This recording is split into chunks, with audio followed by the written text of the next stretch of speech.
सोनभद्र से चौंकाने वाला मामला सामने आया, जहां एक शातिर युवक ने 9 महिलाओं को अपने प्रेम जाल में फंसाकर उनसे शादी रचा ली और उनके नाम पर लाखों रुपए का बैंक लोन लेकर फरार हो गया। युवक ने ज्यादातर शादियां सरकारी टीचर्स और बिजनेस से जुड़ी महिलाओं से की हैं। अंबेडकर नगर, संत कबीर नगर, गोरखपुर, वाराणसी और सोनभद्र की कई महिलाएं ठगी का शिकार हुई हैं। आरोपी युवक शादी के लिए ऐप से बातचीत शुरू करता था और उन्हें अपने प्रेम जाल में फंसाकर शादी कर लेता था। उसके बाद उनके नाम पर लोन लेकर फरार हो गया।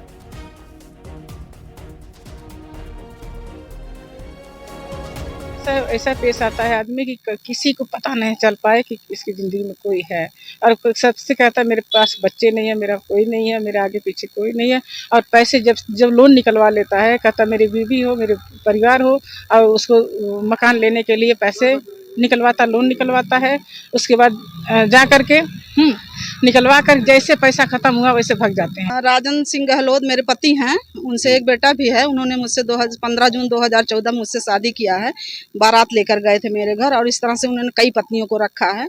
और एक उनकी जो पत्नी है यहाँ रहती, जिसके साथ वो कंपोजिट विद्यालय में सही है, और एक मैडम गोरखपुर की हैं, वो आई हैं संत कबीर नगर से। उनसे भी 40 लाख रुपया लिया, हमसे भी 10 लाख लिया। 12 लाख शादी में सब खर्च हुआ है।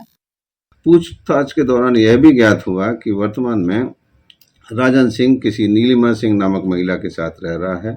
राजन सिंह के अन्य भी कई महिलाओं के साथ संबंधों के विषय में जानकारी मिली है, जिसकी विस्तृत जांच की जा रही है। तहरीर के आधार पर थाना रॉबर्ट्सगंज पर मुकदमा अपराध संख्या 285/25 अंडर सेक्शन 400 से 420 IPC दर्ज कर लिया गया है। विधिक कार्रवाई की जा रही है। प्रयागराज में अतीक के भाई अशरफ के साले का विवादित वीडियो सामने आया, जिसमें सद्दाम का पुलिस के साथ आते जाते वीडियो वायरल हो रहा है। 14 सेकंड के इस वीडियो में दबंगई वाला म्यूजिक लगाकर वायरल किया जा रहा है। सद्दाम इन दिनों यूपी की बदायूं जेल में बंद है और यह वीडियो कोर्ट में पेशी के दौरान का बताया जा रहा है।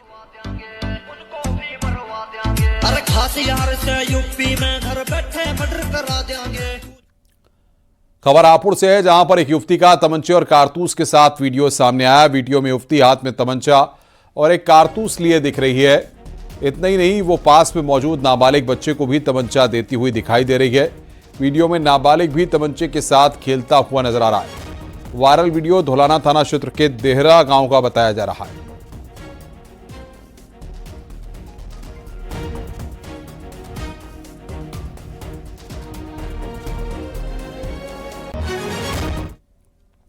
बुलंदशहर में छात्र के मर्डर का सीसीटीवी फुटेज सामने आया। सीसीटीवी फुटेज में बाइक सवार बदमाश गोली मारकर भागते दिख रहे हैं। बाइक सवार बदमाशों ने साइकिल सवार छात्र को रास्ते में रोका और गोली मारकर फरार गए। गोली की आवाज सुनकर छात्र के परिजन घटनास्थल की ओर दौड़ते दिखे। बता दें कि थाना जहांगीराबाद कोतवाली क्षेत्र में कल 10वीं के छात्र की हत्या हुई थी।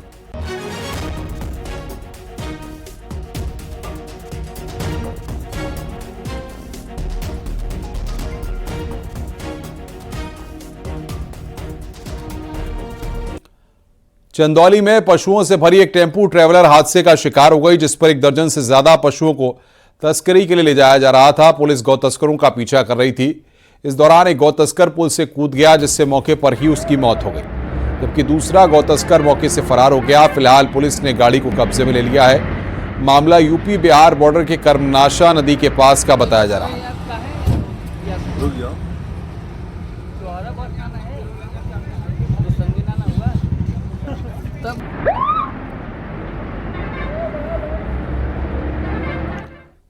मध्य प्रदेश के रीवा में अतुल सुभाष जैसा कांड सामने आया, जहां एक शख्स ने सोशल मीडिया पर 44 मिनट लाइव होकर सुसाइड कर लिया। इस दौरान युवक की पत्नी भी लाइव जुड़कर पूरा तमाशा देख रही थी और पति को रोकने की कोशिश भी नहीं की। सुसाइड के दौरान युवक ने पत्नी और सास की प्रताड़ना वजह बताई है। पुलिस ने जांच में पत्नी और उसकी मां को दोषी पाया, जिसके बाद दोनों पर कार्रवाई करते हुए गिरफ्तार कर जेल भेज दिया। लाइव चालू है।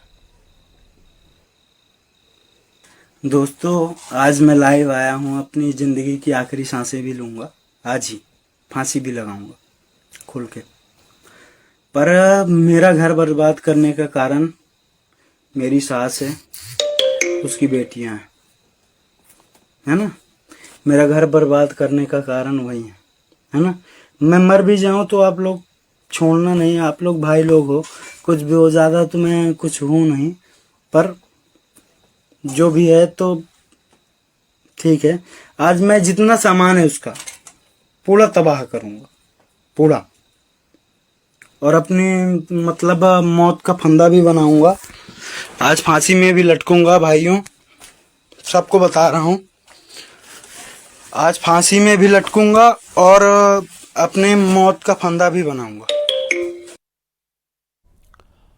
बरेली में नाबालिग लड़की को अगवा करने का मामला सामने आया। उसके दोस्त पर क्लास 9 की छात्रा का अपहरण पिता ने 3 लड़कियों पर गाड़ी से अगवा करने का आरोप लगाया है और इसको लेकर थाने में मुकदमा दर्ज कराया गया है। पीड़ित के पिता ने महिला पर गैंग चलाने का आरोप लगाया। मामला समलैंगिक संबंध से जुड़ा बताया जा रहा है।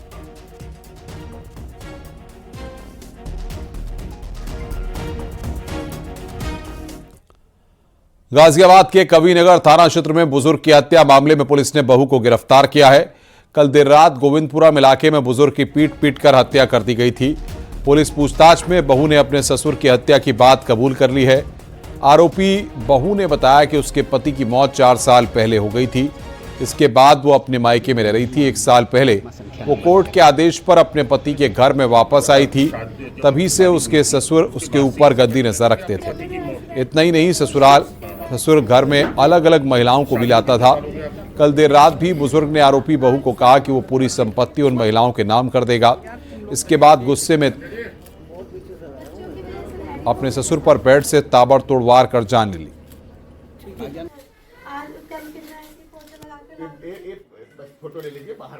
सर, मैंने तो अपनी इज्जत बचाने के लिए डंडा उठाया था। मैंने मेरे ऐसे पीछे से अधनंगे थे, वो पीछे से ऐसे कौली भर रहे थे, तो मेरे जो हाथ में लगा तो मैंने वो मारा अपनी बचाने। और अब से पहले भी 3-4 बार हो चुका। मैं यहाँ पे एप्लीकेशन भी लेके आई हूँ, मेरी किसी ने पहले भी सुनवाई नहीं की। जब पुलिस पहुंचती है तो पुलिस मामले का पूरा छानबीन करती है और उसमें उसके बहू जो उसी घर में रहती है उस पर फिर संदेह होता है। बहू को हिरासत में लेके जब कड़ाई से पूछताछ की जाती है तो बहू पूरा इस घटना हुई है हत्या की, उसमें जुर्म का इकबाल करती है और घटना के पीछे जो वजह बताती है कि जो ये ससुर थे जिसकी हत्या हुई है वो इस पे गलत नजर रखते थे और कल भी उन्होंने कुछ ऐसी हरकत की थी। और इसके अलावा प्रॉपर्टी में भी वो इसको कहते थे कि तुम्हें अपनी प्रॉपर्टी नहीं दो। पुलिस पूछताछ में मृतक की बहू ने यह भी बताया कि उसका ससुर उस पे गंदी नीयत रखता था। इतना ही नहीं, उसके ससुर की कई महिलाओं से अवैध संबंध भी थे। उसके ससुर के मुताबिक वो अपनी जो संपत्ति थी वो करोड़ों की संपत्ति उन महिलाओं के नाम करना चाहता था।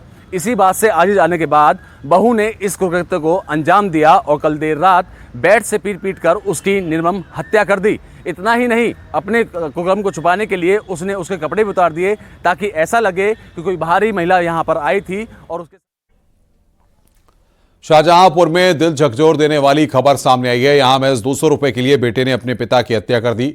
आरोप के मुताबिक बेटे ने पहले तो पिता को बेरहमी से पीटा, उसके बाद उसे गहरे नाले में फेंक दिया जिससे उसकी मौत हो गई। पूरी घटना का सीसीटीवी फुटेज भी सामने आया। सीसीटीवी फुटेज के आधार पर आरोपी बेटे को पुलिस ने गिरफ्तार किया, जेल भेजा है। थाना पुवाया के आजाद नगर मोहल्ले की यह वारदात है।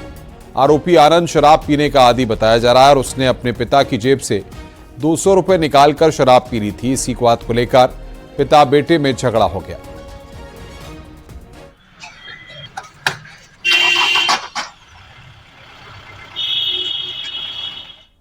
स्वास्थ्य राज्य मंत्री वेंकटेश्वर शरण सिंह नोएडा में चाइल्ड पीजीआई पहुंचे। यहां पर उन्होंने सिटी स्कैन मशीन का उद्घाटन किया। इससे मरीजों को काफी सुविधा होगी, सस्ते दामों पर सिटी स्कैन होगा। इस समारोह में गौतम बुद्ध नगर के बीजेपी सांसद डॉक्टर महेश शर्मा, जेवर के बीजेपी एमएलए धीरेन्द्र सिंह सहित कई नेता मौजूद रहे। इस मौके पर स्वास्थ्य राज्य मंत्री ने कहा कि चाइल्ड पीजीआई में बच्चों का बेहतर इलाज और दवाओं के लिए व्यवस्था की गई है।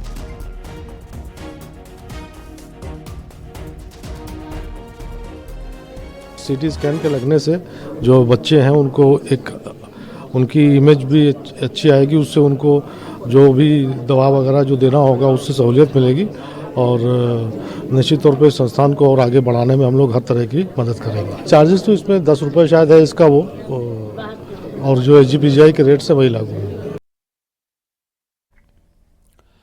ग्रेटर नोएडा में देश के सबसे बड़े एयरपोर्ट का काम युद्ध स्तर पर चल रहा है। वहीं नोएडा इंटरनेशनल एयरपोर्ट की सुरक्षा की जिम्मेदारी सीआईएसएफ की होगी। पहले चरण में 1000 से ज्यादा जवान तैनात होंगे। यमुना अथॉरिटी जवानों के आवास की व्यवस्था भी करेगी।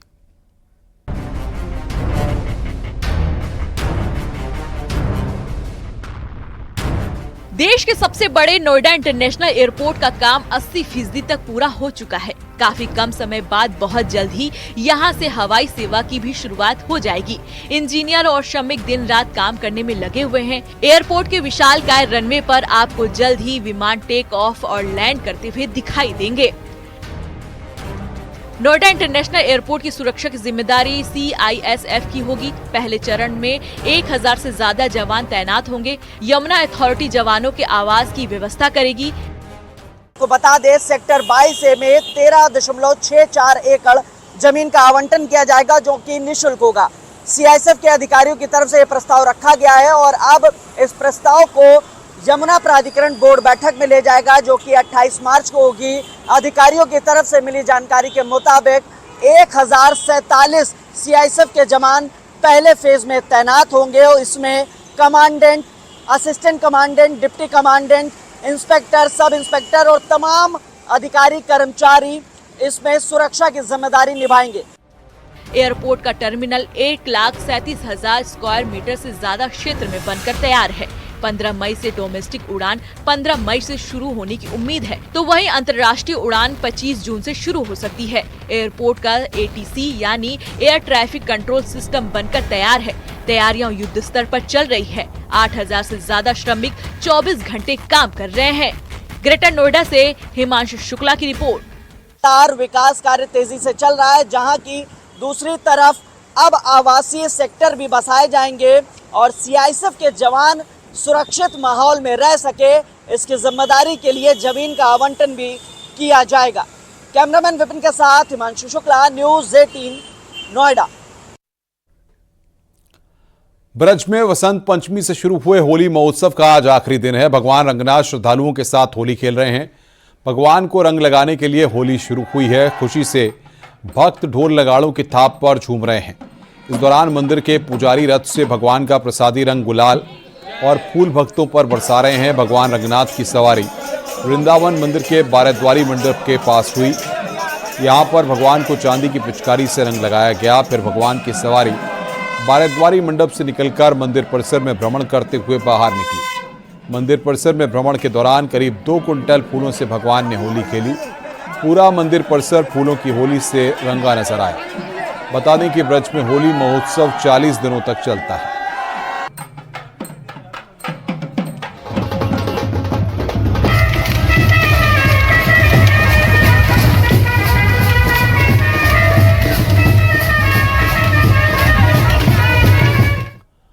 खबर अयोध्या से। केंद्रीय खेल मंत्री मनसुख मांडविया और राज्यसभा सांसद सुधांशु त्रिवेदी भगवान राम की नगरी पहुंचे। यहां महर्षि वाल्मीकि एयरपोर्ट पर उनका भव्य स्वागत हुआ।